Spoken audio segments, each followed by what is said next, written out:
Bienvenido nuevamente. En el video de hoy vamos a hablar de la farmacodinámica. En el video anterior decíamos que desde que se le administra un medicamento a un animal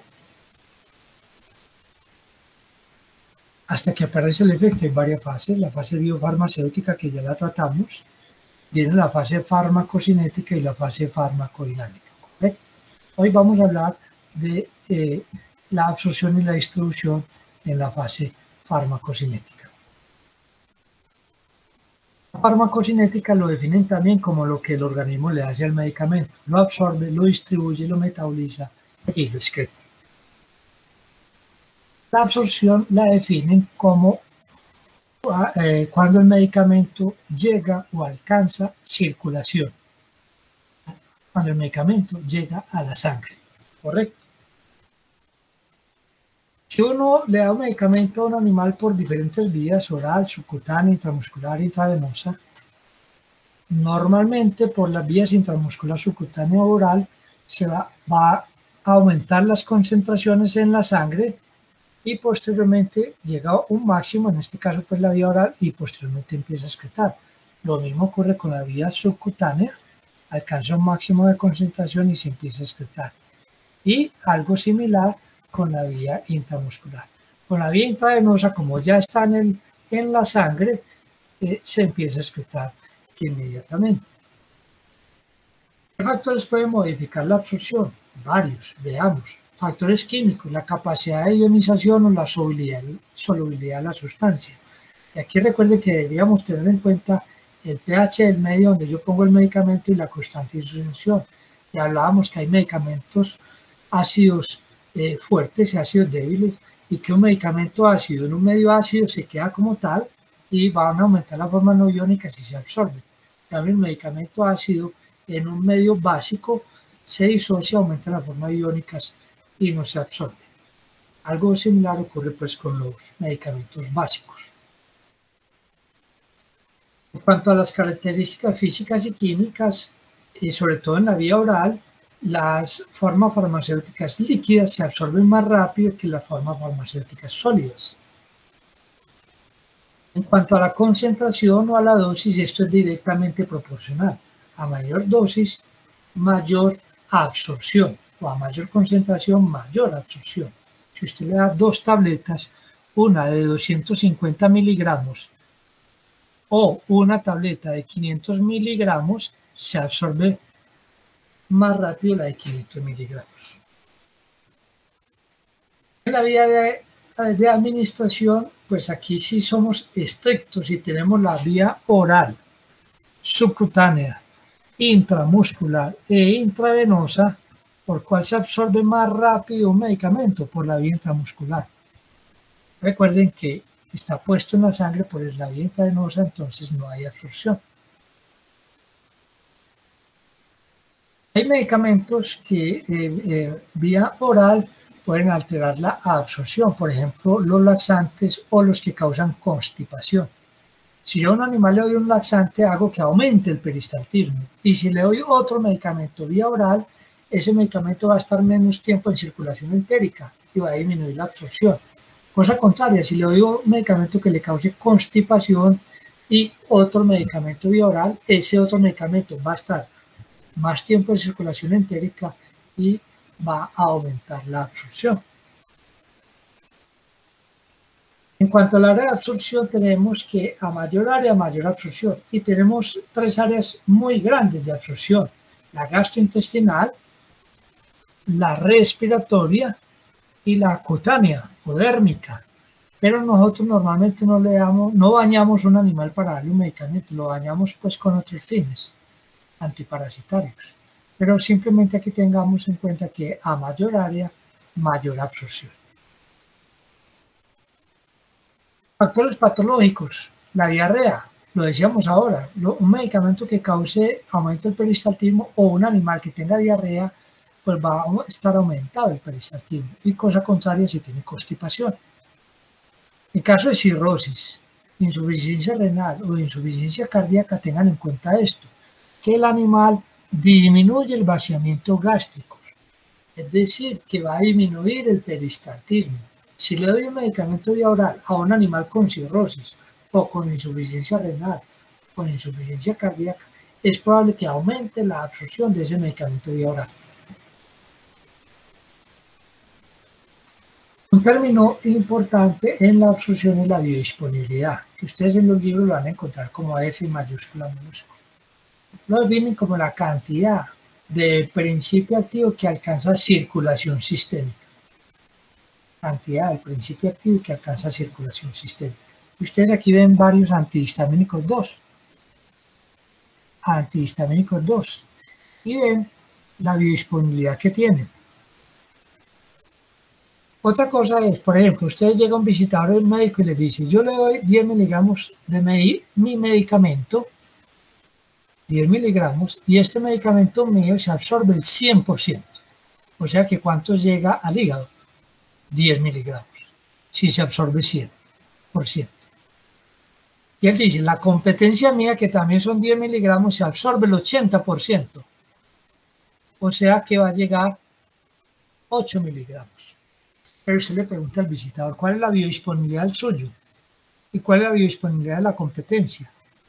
Entonces, sí, la biodisponibilidad del mío es del 50%. O sea que ¿cuánto llega a circulación? 5. La biodisponibilidad de la competencia es del 100%. Biodisponibilidad. O sea que ¿cuánto llega a circulación? El 8%. ¿Cuál podría ser mejor? A eso se refiere biodisponibilidad, cantidad de principio activo que alcanza circulación sistémica. En los ejemplos que ustedes ven aquí abajo, este obviamente tiene muy buena biodisponibilidad. Les hablaba ahora yo del efecto primer paso. Metabolismo de fármacos en el hígado antes de llegar a la circulación sistémica. Entonces, usted le da un medicamento vía oral a un animal, el medicamento por el sistema porta va a llegar al hígado, es metabolizado gran parte de él y excretado. Correcto. Miren, por ejemplo, la morfina. La morfina es vía oral, pero ¿por qué casi no se usa vía oral?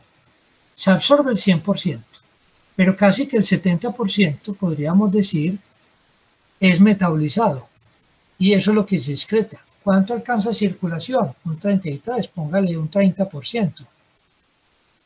Por eso no se usa la morfina prácticamente vía oral. Y eso ocurre también con las hormonas. Las hormonas cuando se toman, pues cuando se administran vía oral, sufren mucho el efecto del primer paso. En cambio, cuando son inyectadas, no sufren tanto este fenómeno y por eso se dan menos dosis vía inyectable que vía oral. Aquí tienen ustedes medicamentos que sufren efecto de primer paso bajo, intermedio y alto. Si tiene alto efecto de primer paso, pues no lo administre vía oral, inyectable. Si tiene bajo efecto de primer paso, pues sí, lo puede dar vía oral, correcto. Otro concepto es la vida media, y hay dos vidas medias. La vida media farmacológica, que es el tiempo que se demora el medicamento en alcanzar la máxima concentración plasmática, o sea, la máxima concentración en sangre. Usted le administra el medicamento a un animal y empieza a medir los niveles en sangre, llega un momento en el que alcanza la máxima concentración y de ahí empieza a excretarse. Esa es la vida media farmacológica. Tiempo que se demora el medicamento en alcanzar la máxima concentración en sangre. La vida media biológica es el tiempo que dura el efecto del medicamento. Y ese es el que rige cuando nosotros vamos a prescribir un medicamento cada cuánto. No cada vida media farmacológica, cada vida media biológica. Veamos. Estas tres penicilinas, la sódica, la procaínica y la benzatínica, entonces usted se la va a administrar cada una a 3 animales diferentes, ¿sí o no? Usted tiene 3 animales, a uno le va a administrar penicilina sódica, al otro le va a administrar procaínica y al otro benzatínica. ¿Listo? Le mide los niveles en sangre y a los 3 les encuentra que a los 30 minutos tienen los máximos niveles en sangre, a los 30 minutos, ¿correcto? Pero el efecto de la sódica dura 6 horas, por eso se administra cada 6 horas. El de la procaínica dura 12 horas, se administra cada 12 horas.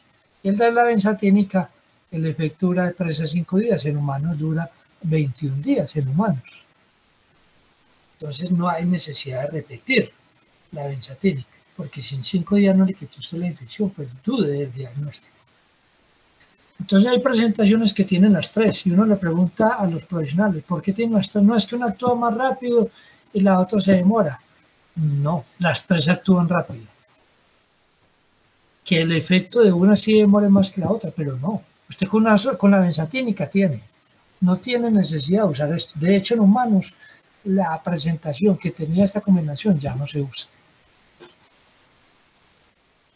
La distribución sería el paso del medicamento de la sangre a los diferentes tejidos. ¿A qué tejidos va primero? ¿A qué tejidos se distribuye primero? A los tejidos más irrigados, como el corazón, los riñones, el hígado. ¿Pero por qué pongo el cerebro, que pertenece al sistema nervioso central? Entre comillas lo pongo. ¿Por qué? Porque a pesar de que está muy bien irrigado, tiene una cosa que se llama la barrera hematoencefálica y los medicamentos afortunadamente no atraviesan fácil esa barrera. Posteriormente va músculo, vísceras, piel y grasa, y aquí sí, sistema nervioso central, huesos y dientes. ¿Por qué subrayo huesos y dientes? Porque los medicamentos que llegan ahí, pues que alcanzan huesos y dientes, salen de ahí con dificultad. Y pueden llegar a la placenta, sí. Si usted no sabe si atraviesa la placenta o no, siempre piense que sí. Parte de la duda que sí puede atravesar la placenta y causarle daño al embrión o al feto. Otro aspecto importante a considerar en redistribución es en distribución es la redistribución. Tenemos dos animales, uno muy graso y un animal magro. Y le voy a administrar, la redistribución la definen como la afinidad que tienen unos medicamentos, por los tejidos, por ciertos tejidos y salen de ahí con dificultad. Entonces le va a aplicar un barbitúrico a un animal, hipotiopental, fenobarbital. Ese barbitúrico va a la sangre, va al sistema nervioso central, lo anestesia, pero también va a la grasa. Y la grasa vuelve a la sangre, al sistema nervioso central y a la sangre. Entonces la anestesia es muy probable que le dure más tiempo a un animal graso que a un animal magro, por ese fenómeno de la redistribución. Ahora bien, los medicamentos en la sangre o van en forma libre o van unidos a proteínas. ¿Listo? O van en forma libre o van unidos a proteínas. ¿Listo? En la sangre o va en forma libre o va unido a una proteína. Aquí pues supongamos que eso blanco, que es un glóbulo, pero supongamos que es una proteína, o van unidos a las proteínas. ¿Listo? ¿Cuál es el que tiene el efecto? El que va en forma libre. Este atraviesa la membrana, se distribuye, se metaboliza y se excreta. Es el que tiene acción y tiene efecto. En cambio, el que va unido a la proteína, no, porque no puede atravesar la membrana celular, no la puede atravesar. Yo normalmente pongo el mismo ejemplo. Háganse cuenta que nosotros somos medicamentos y llegamos a la calle, a las vías, a la sangre. Y necesitamos ir a la casa o al salón, a la célula. Entonces, podemos ir a pie. Si vamos a pie, podemos entrar a la célula o a la casa. ¿Listo? Pero si yo me voy en bicicleta, en taxi, en bus, en metro, en fin, en la proteína, no puedo entrar a la célula, no puedo entrar al salón o a mi casa. Tengo que bajarme de la proteína para poder entrar. Correcto. Y hay muchas proteínas, pero la albúmina y las glicoproteínas son las más involucradas en el transporte de los medicamentos en la sangre. Hay medicamentos que no se unen a la proteína, siempre se van a pie, digo yo, siempre están en forma libre, como las biguanidas, metformin o metformina. Y hay otros que se unen demasiado a las proteínas. Y eso puede generar problemas, enseguida lo vemos. ¿Qué factores modifican la distribución? Pues varios. Fisiológicos, el flujo sanguíneo, esto es directamente proporcional. A mayor flujo sanguíneo, mayor distribución.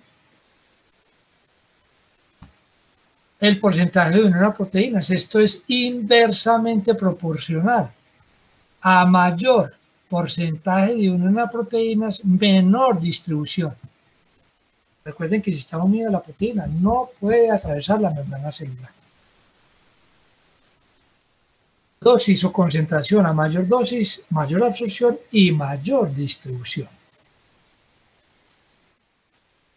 La vía, tenemos la vía oral, subcutánea, intramuscular e intravenosa. ¿Por cuál vía se distribuye más? Un medicamento por la vía intravenosa. ¿Por cuál se distribuye menos? Por la oral. Bueno, y farmacológicos. Entonces hay medicamentos que pueden competir con otro por la proteína. Lo puede desplazar de la proteína. ¿Correcto? Miren esto, se considera que los medicamentos que tengan un porcentaje de unión a proteínas mayor de 90 son potencialmente tóxicos. Oigan bien, no es que sean tóxicos, potencialmente tóxicos. Veamos un ejemplo. La warfarina es un anticoagulante. Esta se une a la proteína el 99% de unión a proteínas. ¿Cuánto tiene en forma libre? Solo el 1%. Y ese es el que tiene el efecto. El 1% ya tiene el efecto anticoagulante. Correcto. El efecto. Muy bien. Vamos a variar un solo punto. Vamos a dar un medicamento que compita por la misma proteína. Entonces este va a bajar a 98, un solo punto. Este baja a 98 y la forma libre sube a 2. Si con el 1% tenía el efecto anticoagulante, con el 2% ya puedo causar hemorragias y matar al paciente. Por eso son potencialmente tóxicos. Si tenemos otro medicamento con un porcentaje de unión a proteínas de 65, ¿tiene forma libre cuánto? 35. En este lo variamos un punto, vamos a variar en este 5. Baja a 60, la forma libre sube a 40. ¿Se duplicó el efecto? No. Entonces este no tiene tantos riesgos. Miren aquí características de algunos fármacos con alta unión a las proteínas plasmáticas. La anfotericina B, antimicótico, digamos, 96%. La clindamicina, antibiótico, un 94%. Diflunisal, de la familia del ácido acetil salicílico, un 98%. El ibuprofeno, mírenlo acá, 99%. Muy bien. ¿Qué factores patológicos pueden alterar la distribución? Fácil. Cualquier patología sanguínea. Por ejemplo, anemia. Una deficiencia de proteínas como la albuminuria o hipertensión, hipotensión. Aquí vendría otra pregunta. ¿Cuál será la importancia farmacológica de saber que un paciente tiene albuminuria? Albuminuria. O sea, tiene albúmina en la orina. ¿Dónde está disminuida la albúmina? Está disminuida en la sangre. Oigan bien, la albúmina está disminuida en la sangre y la albúmina generalmente transporta muchos ácidos, medicamentos de tipo ácido. Entonces yo le doy un medicamento de tipo ácido a un paciente con albuminuria. ¿Qué va a pasar? Va a aumentar la forma libre del ácido, va a aumentar la forma libre del ácido, va a aumentar el efecto, va a aumentar las reacciones adversas medicamentosas, la RAD. Entonces usted debe considerar disminuir la dosis de ese ácido. Correcto. Esa es la importancia de saber que un paciente tiene albuminuria. Miren acá, factores fisiológicos patológicos que alteran las proteínas plasmáticas. Por ejemplo, la albúmina, que estábamos diciendo que transporta ácidos. Y las glicoproteínas principalmente transporta bases. Listo. Disminuyen la albúmina. Miren, absceso hepático, una cirrosis hepática, una cirugía. puede disminuir la albúmina. Entonces usted le da un medicamento ácido y ¿qué ocurre? Lo que analizábamos. El ejercicio aumenta la albúmina. Entonces aumenta la cantidad de proteínas y puede aumentar la unión a la proteína y disminuir la forma libre. ¿Qué disminuye las glicoproteínas? Los anticonceptivos. ¿O qué lo aumenta? La artritis reumatoide, por ejemplo. Ahora bien, él está diciendo que las proteínas pues son las transportadoras. Y vamos a suponer que una proteína es como un tipo tren o como el metro. ¿Listo? Y tenemos el vagón 1 y el vagón 2. Y estos medicamentos se unen al vagón 1, al locus 1 de la proteína. Y estos que ustedes ven acá se unen al vagón 2 o al locus 2 de la proteína. ¿Qué importancia podría tener esto? Por ejemplo, usted a un paciente le da furosemida. El paciente está tratado con furosemida. Tiene un problema de hipertensión o inflamatorio. Y en fin, le dan furosemida. Y por algún problema usted dice, le voy a dar fenitoína. Tiene un problema epiléptico, en fin, le voy a dar fenitoína. Resulta que cuando le da la fenitoína, va a encontrar la proteína ocupada, va a encontrar el vagón del metro ocupado.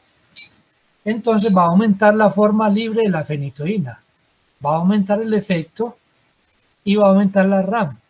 ¿Qué hay que hacer? Se debe considerar disminuir la dosis de la fenitoína. Eso es. Miren acá las benzodiazepinas, como el diazepam. Paciente es epiléptico o tiene problemas de ansiedad, le dan diazepam normalmente, y por algún problema usted dice, bueno, le voy a dar naproxeno, antiinflamatorio. Y el naproxeno va a encontrar la proteína ocupada, correcto. Y ocurre lo que he mencionado, va a aumentar la forma libre, el efecto y las reacciones adversas. Acá medicamentos que se unen al sitio 1, medicamentos que se unen al sitio 2. Y estos son medicamentos que se unen a la alfa-1 glicoproteína. Generalmente son bases, hay algunos ácidos.